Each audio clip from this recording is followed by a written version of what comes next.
প্রাথমিক শিক্ষক নিয়োগ 2025-এর ফর্ম ফিল আপ গত 9 তারিখ শেষ হয়ে গেছে এবং এখনো পর্যন্ত কোনো ডেট এক্সটেন্ডের নোটিশ দেওয়া হয়নি।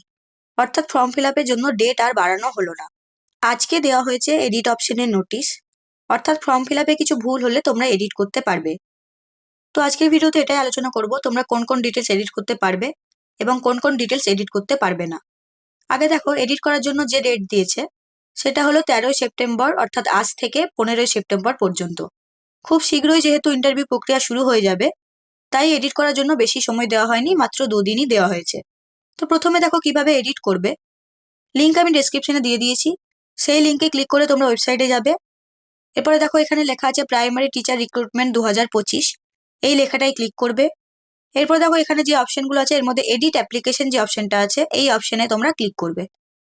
ইমেল আইডি এবং মোবাইল নাম্বার দিয়ে লগ ইন করবে। লগ ইন করার পর তোমরা এডিট করতে পারবে। তো প্রথমে পার্সোনাল ডিটেলসে যেগুলো এডিট করতে পারবে, নিজের নাম, বাবার নাম, date of birth, gender, language, এইগুলো পার্সোনাল ডিটেলসে এডিট করতে পারবে। অ্যাড্রেসের প্রায় পুরোটাই এডিট করতে পারবে, অর্থাৎ house number, street name, post office name, pin code, সমস্ত কিছু এডিট করতে পারবে। এরপরে একাডেমিক কোয়ালিফিকেশনে যেগুলো এডিট করতে পারবে সেটা হলো name of the board or council এবং ইয়ার অফ পাসিং। একাডেমিক কোয়ালিফিকেশনে এই দুটো জিনিসই এডিট করতে পারবে।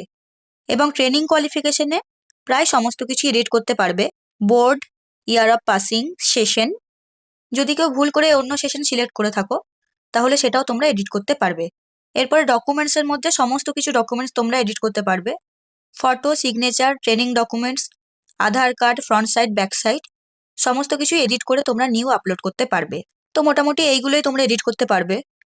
এরপর দেখো কোন অপশনগুলো তোমরা এডিট করতে পারবে না। কোন জেলা থেকে অ্যাপ্লাই করেছো সেটা তোমরা এডিট করতে পারবে না, অর্থাৎ যে যে জেলা থেকে অ্যাপ্লাই করেছো সেই জেলা থেকেই কিন্তু ইন্টারভিউ দিতে হবে, সেটা আর এডিট করতে পারবে না। এরপর ইমেল আইডি এবং মোবাইল নাম্বার, এই দুটো কোনো মতে এডিট করতে পারবে না। এরপর যেটা এডিট করতে পারবে না সেটা হলো ক্যাটাগরি এবং সাব ক্যাটাগরি। এরপর হলো ফিজিক্যাল হ্যান্ডিক্যাপে যারা ইয়েস অথবা নো চয়েস করেছো সেটাও এডিট করতে পারবে না। এবং একাডেমিক কোয়ালিফিকেশনের মধ্যে যেগুলো এডিট করতে পারবে না সেগুলো হলো full marks, marks obtained, with additional এবং উইদাউট অ্যাডিশনাল, এইগুলো কিন্তু একটাও এডিট করতে পারবে না। তো মোটামুটি এইগুলোই আছে যেগুলো তোমরা এডিট করতে পারবে না।